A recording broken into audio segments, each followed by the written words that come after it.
No Luka on the floor. You guys are down 7. You have an assist of Ando. You hit 2 threes. What was working for you on that stretch to get the Lakers back in it? Just executing our sets, and then was able to cash in a couple threes, like you said, and was able to find Vando on one of the drives, and he was able to sneak up underneath the defense. But it started with the defense. We was able to get some stops. Got some stops and was able to get back into the game, take the lead. Outside of your first maybe handful of games since you came back from the Satica, your numbers, your production, it looks just like we've seen for 23 years, whatever it's been.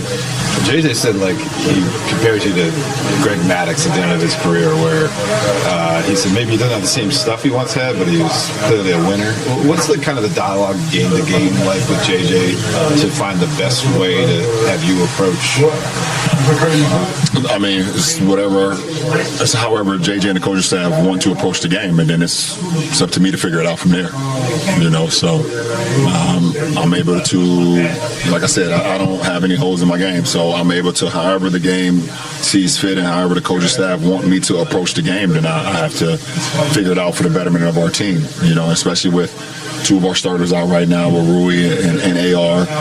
Gabe has been out for a minute, so I have to do what I have to make winning plays no matter what the circumstances. The one thing that I was hoping to get was a full summer of me being able to train, and then me, Luka, AR to get a full training camp, full preseason. Not saying we're gonna play every game, but we can now lock in and kind of go off what we finished last year. And because of my injury, wasn't able to get that, so put us behind the 8 ball. So now when I start making my way back now, AR, it happens, but we're just trying to weather the storm with the guys that we have. Everybody's stepping up in the absence, but it's going to start with me and Luka for sure. Every time we hit the floor, he has the ball in his hands. I'm going to have the ball in my hands. We have to make sure we putting our guys in position offensively, and then defensively. There's always kind of been my voice to make sure I command, my voice, and everybody knows what's going on. Pattern, but the defense in the fourth quarter. What did you see? Was there anything about tonight's game that kind of impressed you about the way that the fourth quarter? We did a really good job executing. In the fourth quarter, we made a couple of adjustments just in terms of some off-ball stuff, and then we went to 15. Really just wanted to, 1 through 5, I just really wanted to have bodies in front, and they had hurt us on the glass earlier in the game, and just really felt like that was the right defense at the time. To me, it was one of those games, and I told the group this at halftime, we were playing well enough and hard enough to be up at halftime. Shot 3 for 17 in the first half. There were 3 to 4 plays that were just kind of wonky plays, just kind of like somebody went brain dead for 5 seconds, didn't do the coverage correctly, which is our base coverage, and Trey Murphy gets a back cut. And there's a couple other plays where, there ended up being a number of those plays in the second half, but we kept playing. We kept playing hard enough, and we kept together. And then I think just you look at the game, it's Dalton's charge, Luka's charge, Bo and Wex doing a great job with the challenges tonight, saved us potentially 6 points with the Trey Murphy 3 and the Derek Queen charge, which I was going to challenge it anyways because I had the angle. It was obvious that it was a charge, but those guys did a great job. And those, it doesn't always happen this way in basketball, but it's not like football where 1 or 2 plays can swing a game. Really felt like in the first half, those plays went against us. In the second half, those plays went in our favor. How good was LeBron? And I'm thinking partly about the start of that fourth quarter, but obviously it wasn't just that. It had a pretty complete game. No, he was awesome tonight. Just kind of took over to start the fourth and got us, that group got us the lead back. I love what's happening right now with, Luka and LeBron and that partnership, whether it's pick and roll with each other.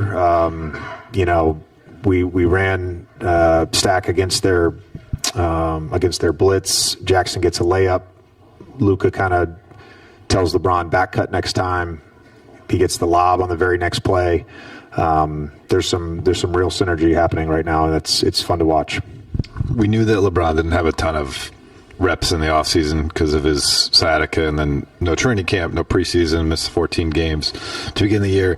Did you ever wonder, like, I might not have that version of LeBron this season and have to kind of be prepared to coach a different version of him? And if you did wonder it, is what you've seen from the last 10 games or so making you maybe recalculate things? No, not recalculating. Because I know LeBron, and I know how much he puts into this. I think it's just recognizing game to game what he has.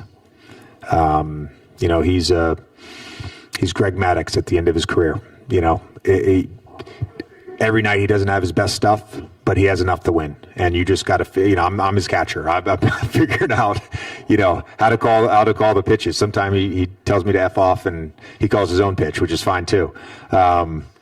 But it really is, to me, it's that. It's like, what's the best way to kind of utilize him tonight based on the opponent, based on the coverage, based on how he's moving. We have conversations sometimes in games. How's your 3-ball feel? Okay, all right, I'm going to run the softball play for you, or I'm going to, put you in this spot versus the pick and roll because I know that you'll end up with the shot. And it's really just that ongoing dialogue with him. To me, what he's doing at 41, what he did last year at 40, it's greatness. It's just a different form of greatness. I think redundancy sometimes, like when people look at teams, it scares them off, and they want like total balance, right? Like one guy who does this, one guy who does this, and so on and so forth. But when you have players who are as dynamic, currently as Luka and LeBron, and eventually as Austin as well, just how does that raise your ceiling when you have that kind of creativity and also, I guess, adaptability? Yeah, I just think it takes a lot to win in the regular season. I think it takes even more to win in the playoffs and win a championship. The thing that starts with is top end talent, and we have that. I mean, those 3 guys are our stars, and I think being able to use them in different ways, them embracing, being off ball some, being screeners sometimes. They're naturally going to want the ball in their hands and play pick and roll, or will want the ball in their hands in the post or the ISO. But them being open to playing in a myriad of ways has been really good for us. The last 3 that Luka made, loses the ball, gathers it. He shoots over basically 3 people, including his own teammate. Yep. Right. Is it not surprise you at all that he takes that shot and he makes it? And that we were just joking about it because we both said to each other, like, as soon as you shot it, I knew it was going in. He's like, yeah, so did I. And then he's like, I just can't make a normal shot right now. But he's the thing I love about him. He's always hard on himself, and he takes accountability for that. And if he had 30 and 10 tonight and shot 50% from the field and felt like he could have played better, that's just how he's wired. Yep. Thank you.